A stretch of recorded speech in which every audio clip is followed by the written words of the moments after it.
Então, nós vamos ver esse princípio, o segundo dos princípios que nós vamos conversar, que é o princípio da verdade real, material ou substancial.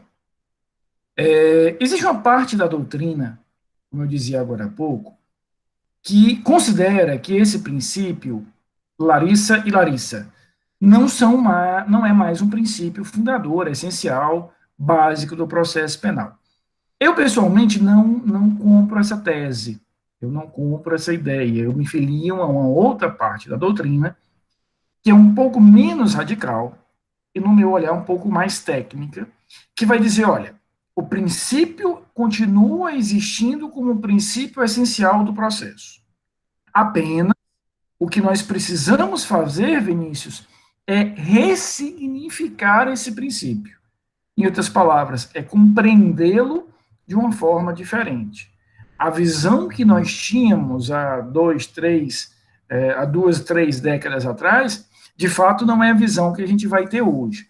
Mas isso não quer dizer, é muito radical a gente afirmar que eu não poderia mais ou não deveria mais visualizar esse como um princípio fundador do processo. Então, é muito importante que a gente organize essa ideia. Então, por que eu estou começando por aqui?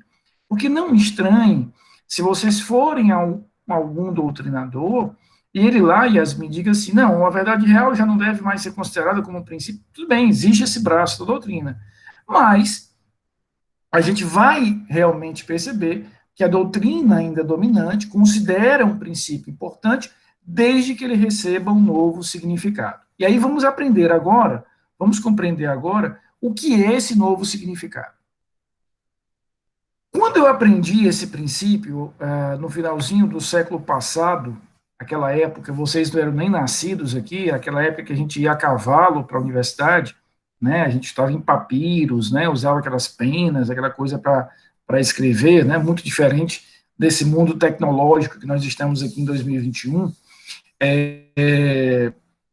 eu aprendi o seguinte, o meu professor simplesmente disse, olha, o processo penal é regido pela verdade real, ele busca a verdade verdadeira, enquanto que o processo civil se satisfaz com a verdade formal, que é uma verdade que existe nos autos do processo. Ponto. Essa foi a explicação que me deram à época. Então, a visão que havia ali, Beatriz, era uma visão muito limitada, muito restrita, muito contida, de que o processo penal buscaria a verdade maiúscula, a verdade maior, a verdade contundente, e, por outro lado, o processo civil buscaria uma verdade produzida pelas partes, com base nas provas que as partes trazem, e encerrava o assunto. Esses conceitos, repito, vão ser modificados. Porque esse conceito radical que o processo penal utilizava, ele sofria duas críticas, Ana, que eram críticas difíceis de você sair. Porque veja o que o processo penal dizia há algum tempo atrás.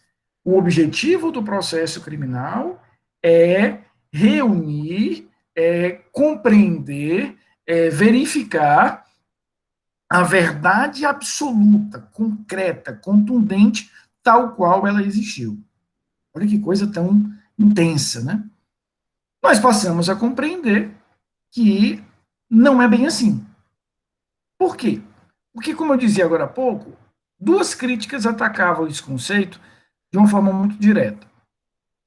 A primeira delas, Camelinha, era a ideia de uma verdade absoluta. Olha que pretensão para uma ciência, como é a ciência do direito, falar em verdade absoluta. Ora, conceitos absolutos, verdade absoluta, uma verdade plena, insofismável, indiscutível, é muito mais um raciocínio da filosofia ou mesmo da religião do que das ciências. Porque toda e qualquer ciência, nós temos falado muito em ciência, né, nesse último ano, por conta de tudo que nós estamos vivendo e da grande contribuição que a ciência vem dando para amenizar um pouco e vencer essa batalha que a gente está vivendo nessa pandemia terrível, e é um feito científico sem precedentes, por exemplo, nós temos em menos de um ano várias vacinas desenvolvidas, já aplicadas, já eficazes, já seguras, Isso é um feito científico, quase como o homem chegar à Lua, é uma coisa impressionante, sobretudo a gente lembra que a vacina que tinha sido desenvolvida mais cedo, mais rápido, tinha sido em 4 anos. Agora não, a gente conseguiu, repito, em menos de um ano ter uma vacina, ou mais de uma vacina. Isso é um feito científico extraordinário. Mas o que a ciência parte? A ciência tem uma característica. Qual é a característica essencial de um pensamento científico? É ele ser refutável. O pensamento científico, ele tem que ser, Enzo, refutável. Se eu não consigo refutar, ou se não há pelo menos a possibilidade de refutar, aquele pensamento deixa de ser um pensamento científico. Então, por exemplo, só para a gente fazer uma comparação, na filosofia e, sobretudo, no pensamento religioso, nós temos determinados raciocínios, determinadas ideias que são dogmáticas. E aqui não há nenhuma crítica, não há nenhuma crítica, são espaços diferentes do pensamento humano. No direito, enquanto ciência, assim como nas ciências em geral, eu não posso me permitir, Karen, ter pensamentos dogmáticos. Há alguns séculos atrás, o homem tinha a convicção de que a Terra estava estática e era o Sol que girava ao redor da Terra. Depois a ciência avança, a astronomia avança, para dizer, olha, na verdade não é isso, é exatamente o oposto. Aí depois avança um pouco para dizer, olha, nenhum dos dois está estático, está todo mundo girando e o universo está em expansão permanente. Isso são pequenos exemplos do que eu estou querendo dizer. A ciência é algo, por definição, refutável. Então era muito incômodo, Camille, a gente ter um conceito de um princípio processual penal que dizia que o objetivo do processo penal era achar essa verdade concreta, absoluta, real, insofismável. E havia uma segunda crítica que era igualmente importante, que dizia, olha, peraí, mas você está falando aí de verdade real, você está falando de uma verdade verdadeira, de uma verdade... Então quer dizer que existem verdades que não são tão reais assim? São verdades que não são verdadeiras. Quer dizer que você pode hierarquizar e classificar a verdade sob diferentes aspectos? Então, olha como era um conceito incômodo para o direito. E aí, o que o direito processual penal vai fazer? Diz, olha, vamos modernizar isso. Vamos reler esse conceito. Vamos ressignificar. A gente vai continuar chamando esse troço de verdade real, material ou substancial. A gente continua chamando disso. Porém, nós vamos perceber que afirmar que o objetivo do processo é chegar a essa verdade absoluta é demais, é exagerado. Vamos baixar a bola. Vamos desacelerar um pouquinho. Nós vamos, então, dizer que o objetivo do processo penal é, com base nos elementos de prova, com base em toda a carga probatória, chegar a uma maior verossemelhança. Em outras palavras, uma maior aproximação com a verdade. Então, o que se pretende, veja só, não é buscar a verdade maiúscula, absoluta. E aqui eu quero a máxima atenção de vocês, afirmar que o objetivo do processo penal é dar ao juiz criminal um maior grau de segurança no momento em que ele vai decidir. É esse o objetivo do processo penal. É garantir que o juiz criminal deixe de buscar aquela verdade quase utópica e ele vai buscar um maior grau de segurança, de convicção. Daí a gente vai trocar o conceito de verdade pelo conceito de verossemelhança. O que eu quero é ter na prova um maior grau de aproximação com a verdade que faça com que o juiz criminal tenha uma maior segurança naquela decisão que ele está ali prolatando, proferindo. Então veja que nós demos uma amenizada no conceito. Então a gente vai dizer, olha, de juiz, o senhor não precisa ter uma convicção absoluta, irrefutável. O senhor precisa apenas ter pelo conjunto probatório, pelo conjunto de elementos da prova, uma maior segurança, uma maior certeza de que o senhor está muito próximo da prova, de que o senhor está muito próximo do que seria uma verdade. Aí vocês vão dizer, Rafael, quais são os impactos concretos que isso traz ao processo penal? Os impactos concretos derivam, primeiro, da exigência de uma maior certeza em relação à prova. Segundo, um segundo efeito desse raciocínio, eu dou ao juiz criminal, Camelinha, uma liberdade probatória maior do que outros juízes do trabalho, civil e etc. O que eu quero dizer? Em regra geral, e isso o artigo 156 do Código de Processo Penal nos diz, a gente vai estudar juntos esse artigo no próximo semestre, lá em Processo Penal 2, se Deus quiser, e se Deus quiser presencialmente, o que o Código nos diz é que quem alega, prova. Então, o que a acusação alegar, ela tem que provar, o que a defesa alegar, ela tem que provar. Porém, o próprio artigo 156 do Código de Processo Penal diz que é facultado ao juiz de ofício. Então, eu reconheço ali, Enzo, um direito efetivo, concreto do juiz, de ofício, para que ele venha efetivamente a provar ali o que ele tiver que provar. Então, a obrigação maior, os grandes protagonistas do dever de provar, do ônus de provar, da obrigação de provar, acusação e defesa. Mas o juiz criminal, exatamente porque o objetivo dele é chegar no maior grau de aproximação com a verdade, o maior grau de verossimilhança, o maior grau de certeza, ele também tem efetivamente a possibilidade concreta de ativamente produzir prova. Ele será também um ator na produção da prova. Para quê? Para que ele possa complementar a prova e deste complemento ter uma maior convicção, uma maior certeza efetivamente em relação àquilo. Então, o que é a primeira ideia e importante da aula de hoje? A gente pode continuar chamando o princípio da verdade real, ou material, ou substancial, como um princípio de processo. A diferença é que nós vamos amenizar um pouco isso.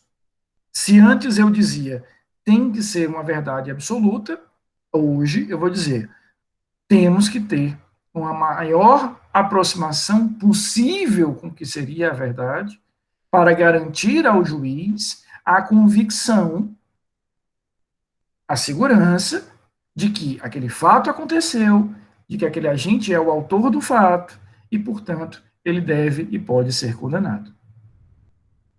E por que disso? Por que se exige tanto do juízo criminal? Preste atenção para a gente fechar bem essa ideia. Porque o direito processual penal é um direito naturalmente desequilibrado. Ele é naturalmente desequilibrado. O direito processual penal, ele é um direito que vai partir de uma ideia muito bem definida, Enzo, de uma hipossuficiência. A gente usa muito esse conceito, muitos de vocês que atuam, estão estagiando na área do processo civil, a gente usa muito esse conceito lá no processo civil para pedir a gratuidade da justiça, né, da hipossuficiência financeira e etc. A nossa hipossuficiência aqui é diferente. Não é apenas financeira, é probatória. Qual é a relação do processo penal? Ele compreende o seguinte: o Estado é muito mais forte do que o indivíduo. Então, ele vai partir, Beatriz, do pressuposto de que o Estado tem mais capacidade de provar, de agir, de desenvolver um processo do que efetivamente o agente. Então, para equilibrar essa natural situação de desequilíbrio, o Estado vai criar alguns mecanismos. A gente vai falar, por exemplo, na próxima semana, em princípios como indúbio pro réu, princípios como favor rei, princípios como presunção do estado de inocência. Ou seja, eu presumo que aquele réu ele é inocente. Ele tem a seu favor essa presunção. Na dúvida, a dúvida favorece a ele. Tudo isso a gente vai conversar quinta-feira da semana que vem. Mas exatamente por que tudo isso existe? Para tentar compensar esse natural desequilíbrio. Eu, enquanto réu, eu, enquanto agente individual, por melhor que seja o meu advogado, temos uma natural diferença em relação aos recursos que o Estado tem para promover aquela determinada acusação. Então, a gente garantir que o juiz precisa ter um grau de certeza muito elevado é ainda um requisito fundamental do processo. E para fechar essa nossa primeira ideia, vamos aqui fazer só uma diferenciação rápida em dois exemplos, para que a gente possa ver que o peso dessa verdade no processo penal é diferente do peso da verdade no processo civil. Existe um peso diferente aqui, existe uma lógica diferente aqui. Vamos imaginar, a maioria de vocês aqui foram meus alunos, né, já, né, quase todos aqui, Camilinha, né, Laricinha, Levi, algum de vocês não foi meu aluno, está sendo meu aluno pela primeira vez? Eu acho que sim. Exatamente, eu ia dizer tu, Enzo, porque eu sou muito. Eu espero que vocês não se arrependam da escolha, por favor, tá certo? Porque, como eu já disse, eu tenho conta para pagar, né? E agora, inclusive, a conta no Rio de Janeiro, que é um pouco mais cara, então, por favor, não desistam de mim, estejam comigo semestre que vem, falem bem de mim para os seus colegas, mesmo que seja mentindo, mas falem, não tem problema, tá certo? Não precisa buscar a verdade real aí, né? Qualquer outra verdade, ela é suficiente. Vou pegar aqui o meu querido Enzo como exemplo. Imagina, Enzo, que eu apresente uma ação, na verdade eu vou apresentar duas ações contra você, uma ação penal e uma ação civil. As duas ações, elas estão fundamentadas no mesmo fato. Qual é o fato? Eu estou dizendo nessas ações que no semestre passado, durante uma aula em que o Enzo era meu aluno, ele teria ofendido a minha honra. Esse é o mote das minhas ações. É um fato mentiroso, esse fato não existiu, o Enzo não foi meu aluno, não teve nenhum tipo de ofensa à honra, nada, zero. Não teve nada disso. Aí eu apresento uma ação, Enzo, por injúria, uma ação criminal, e eu apresento uma ação civil de reparação de danos. E aí, Karen, o Enzo é citado das duas ações e resolve não responder a nenhuma delas. Ele resolve simplesmente ignorar as duas. Simplesmente não reage. Como é que o processo penal vai ler? Ele vai ler assim: olha, o Enzo foi citado, não reagiu, mas ele continua presumivelmente inocente, ele continua tendo a dúvida lhe favorecendo, eu continuo tendo a obrigação de uma verdade real, ou seja, de uma maior aproximação, de uma maior segurança na prova para condená-lo. O processo, Camila, vai seguir normalmente. Eu vou nomear um defensor para o Enzo e o processo criminal vai seguir. Eu, como acusador, continuo com a mesma obrigação de provar a verdade que eu sei e tenho conhecimento. Já no processo civil, que é um processo de reparação de danos, portanto, é um processo que envolve grana, e grana é disponível, ao contrário da liberdade, que é um bem indisponível, o que eu vou ter ali? A leitura do processo civil é uma leitura diferente. Ele vai dizer, olha, o processo aqui envolve dinheiro. Dinheiro é um bem que você pode prescindir, dispor. Posso abrir mão do meu dinheiro. Eu costumo dizer, né, que dinheiro não traz felicidade. Me dê o seu e seja feliz. Simples assim. E o processo civil diz, poxa, se o Enzo não respondeu, ele vai perder dinheiro, mas dinheiro é uma coisa que ele pode perder. Então eu vou condenar o Enzo, o processo está encerrado, e se isso foi verdade ou não, eu vou tomar como verdade. É por isso que, por exemplo, a revelia civil produz como efeitos a confissão ficta, a presunção de veracidade dos fatos alegados, o julgamento antecipado da lei de civil. Então, olha como os processos lidam de forma diferente. Claro que lá no processo civil, nós todos sabemos que há algumas matérias que não autorizam esse raciocínio. Existem alguns valores no processo civil que são tidos como indisponíveis e o raciocínio não pode ser esse. Por exemplo, se a discussão for sobre a guarda de um menor, é outro raciocínio. Mas, em geral, é essa lógica. Ó, no processo penal, a coisa segue, não tem alteração nenhuma. No processo civil, eu acabo ali com o processo. Então, veja, esse tipo de diferença é que explica que, independentemente do nome que eu dê, Enzo, se verdade real e verdade material, se uma verdade processual tal ou verdade processual qual, independente da nomenclatura, dos conceitos, fato é que no processo penal eu preciso ter mais convicção, mais certeza, uma proximidade maior com a prova do que eu tenho no processo civil. Essa primeira parte da aula está ok? Então, em resumo, no processo penal, nós vamos ser mais exigentes no que diz respeito à prova, para que nós possamos ter mais segurança e dar ao juiz mais certeza na hora de decidir. Por quê? Porque a presunção de inocência está a favor do réu, porque eu só posso decidir quando essa presunção desaparecer, porque a dúvida favorece ao réu e etc. Oi, Camilinha. Ei, rápido, deixa eu só te perguntar uma coisa. O Castro disse que esse princípio ele sofreu duas críticas, né? Que a primeira teria sido a ideia dessa verdade absoluta que ela não existe, né? Isso. Agora sim intensa. E o segundo, porque eu não consegui anotar. A segunda, Camilinha, é que dizia-se o seguinte: tudo bem, vamos considerar que existe uma verdade. E aí, essa verdade vai ser graduada, porque existe uma verdade real no processo penal, uma verdade formal no processo civil. Quer dizer que, fora eu ter que aceitar que existe a verdade, eu tenho que aceitar que essa verdade ainda vai ser graduada em níveis diferentes. Era demais. Né? Beleza. É porque a gente vai substituir por esse outro conceito. Vamos agora para a segunda parte da aula.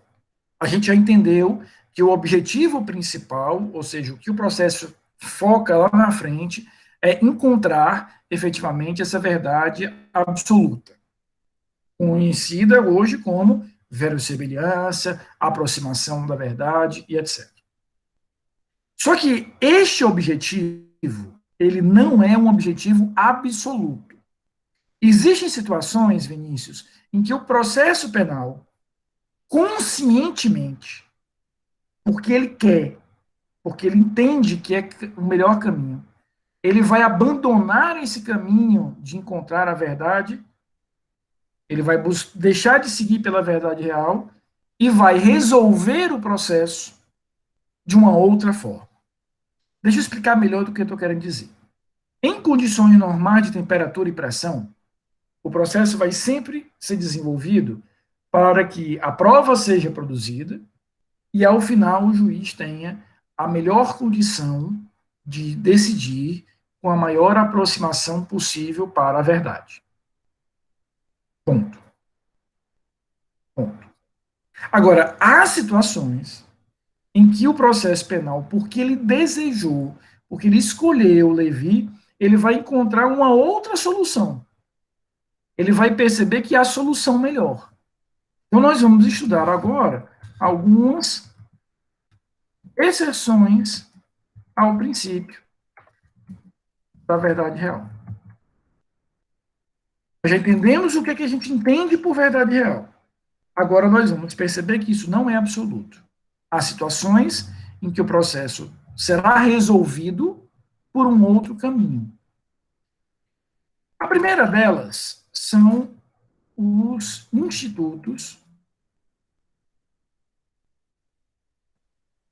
de acordo no processo penal.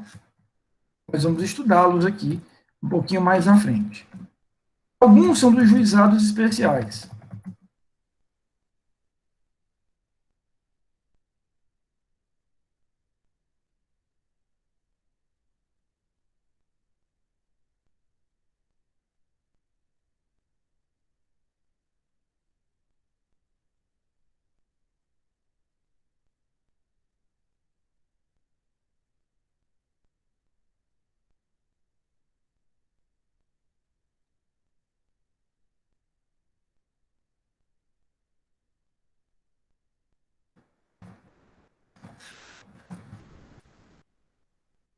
se preocupem, porque não é o nosso objeto hoje, isso é um pouquinho mais à frente, entender cada um deles, tá, Lara?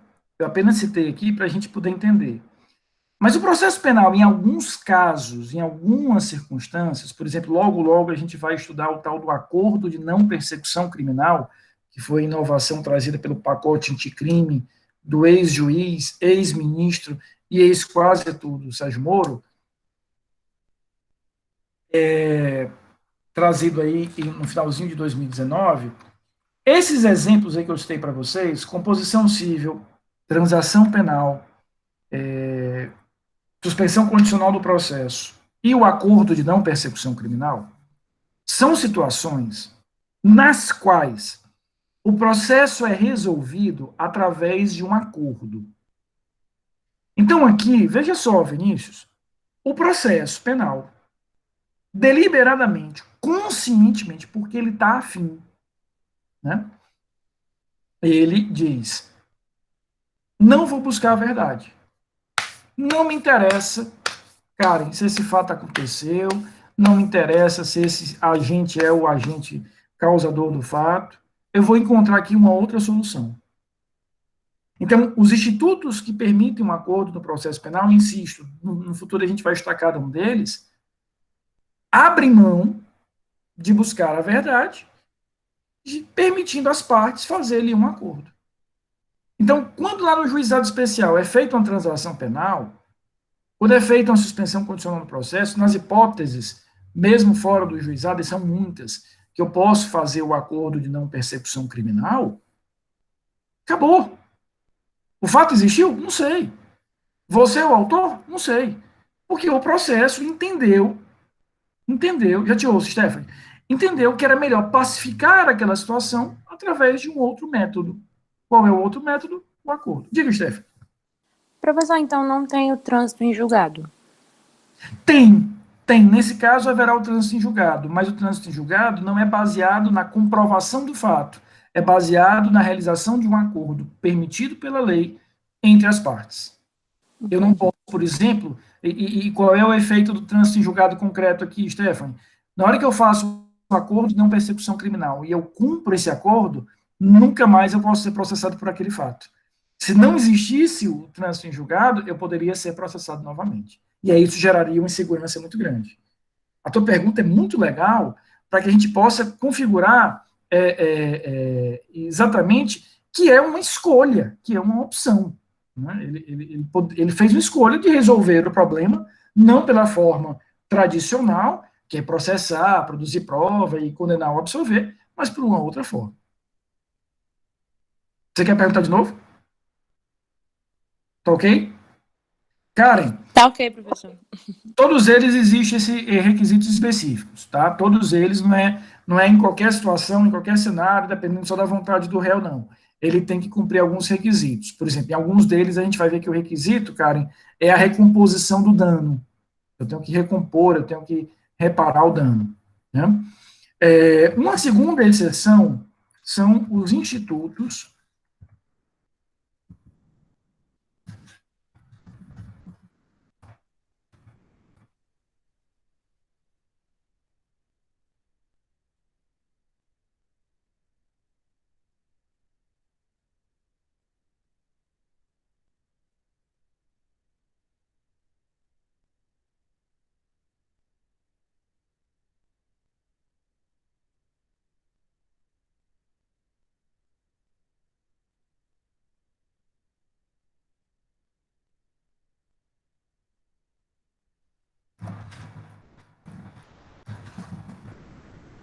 Nós vamos estudar mais à frente, ainda esse semestre,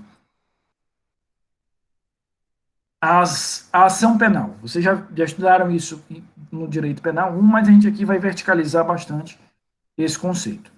E aí nós vamos entender que a regra é a ação penal pública, uma ação penal oferecida, manejada pelo Ministério Público, mas há a possibilidade da ação penal privada, aquela ação que é oferecida por mim, eu, vítima, né? Eu vítima, sou empoderado, para a gente usar uma palavra que está bem na moda, para oferecer a ação penal. Isso a gente tem na ação penal privada. E aí aqui nós vamos entender que nesses 4 institutos, que são institutos diferentes, renúncia ao direito de queixa, decadência, perempção e perdão do ofendido, não se preocupem de entendê-los hoje, a gente vai ter uma aula só sobre isso no futuro. Mas esses 4 institutos, Karen, têm um ponto em comum. Qual é o ponto em comum? Eu, vítima, eu, ofendido, escolho se vai ter processo ou não e até onde vai o processo. Então, nos casos de ação penal privada, o processo me entregou a titularidade para oferecer a ação. Ele disse, olha, Rafael, a ação é tua. Arrocha. Segue com isso. Faz teu nome. Tá? Então, nesse caso, eu, vítima, escolho se eu quero ter o processo e eu até posso iniciar o processo, mas eu tenho, por exemplo, a possibilidade de, no meio do caminho, dele desistir. Eu tenho essa possibilidade concreta de fazer isso. Né? Então, a gente vai perceber que aqui, de novo, o processo faz uma escolha. Diz, olha, nesses casos, a gente não vai buscar se a verdade existiu, se o evento existiu, se há materialidade, se há autoria, porque a vítima não quer que o processo exista. Repito, a ação penal privada ela é exceção, a regra é a ação pública, e ela só vai existir em alguns casos. Tá? Ela só vai existir em alguns casos. A gente vai ver isso no futuro. Oi, diga isso. Qual a diferença entre a ação penal privada personalíssima e a subsidiária? Eu te digo. Deixa eu só escrever aqui a terceira seção.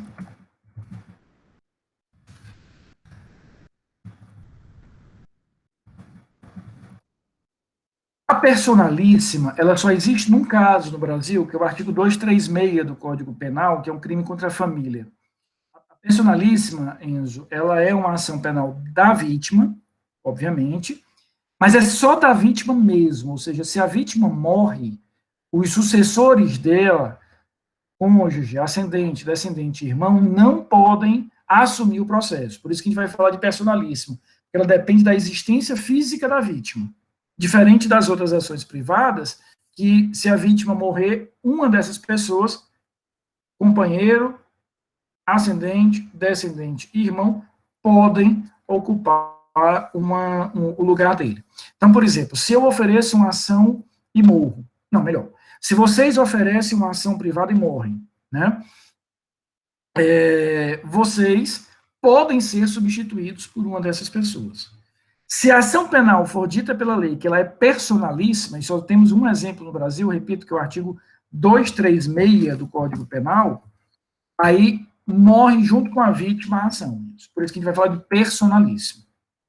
A ação subsidiária, a ação penal privada subsidiária, ela vai ser apresentada nos casos em que originalmente a ação ela é pública, ou seja, ela é de responsabilidade do Ministério Público, mas o Ministério Público nada faz para oferecê-la, nada faz para ofertá-la. Nesse caso, aí a gente vai ter a possibilidade da vítima ocupar o espaço que era originalmente do Ministério Público e oferecer a ação. Tá claro? Mas nós vamos ter 2 aulas no futuro só sobre ação penal, a gente vai voltar bastante a isso. Terceira exceção, princípio da vedação a reformatio impégios. Uma tradução livre disso seria reforma para prejudicar. O que esse princípio diz? Se o recurso for só da defesa, o tribunal não pode piorar, prejudicar a situação da defesa. Eu não sei vocês, mas eu, Emily, acho muito complicado o nome do princípio, princípio da vedação a reformatio impégios. Por isso que eu apelidei esse princípio de uma outra forma. Para mim, esse princípio é o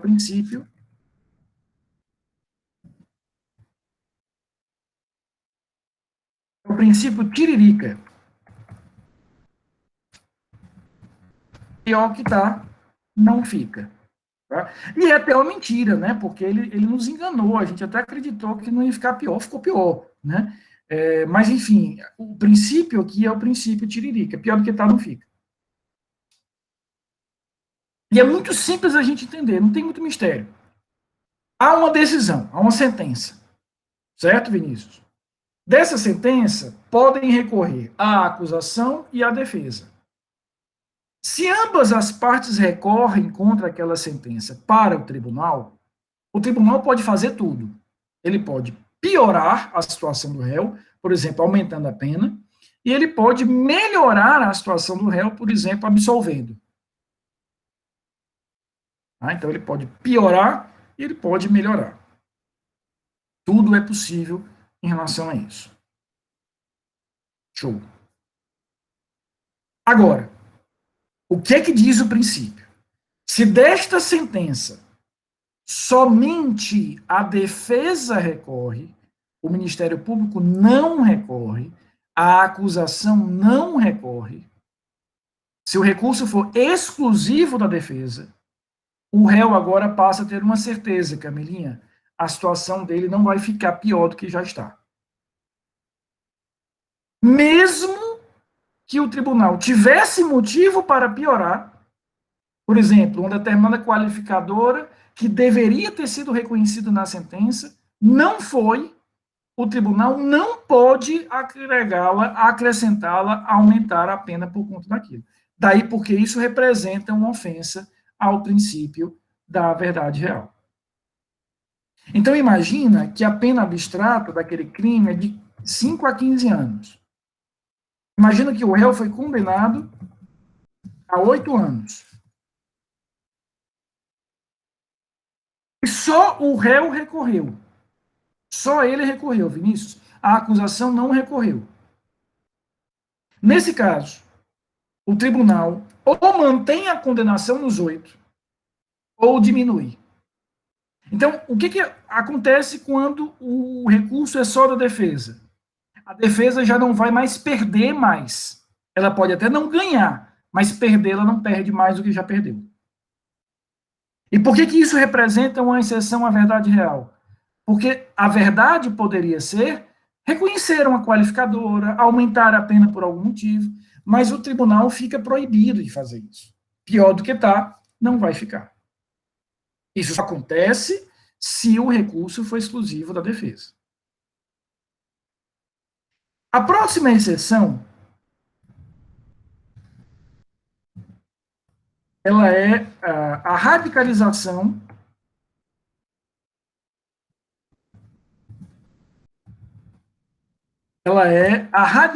do que a gente acabou de ver. A próxima exceção diz que é proibido a revisão criminal pró-societária. A revisão criminal é uma ação penal que tem como objetivo rescindir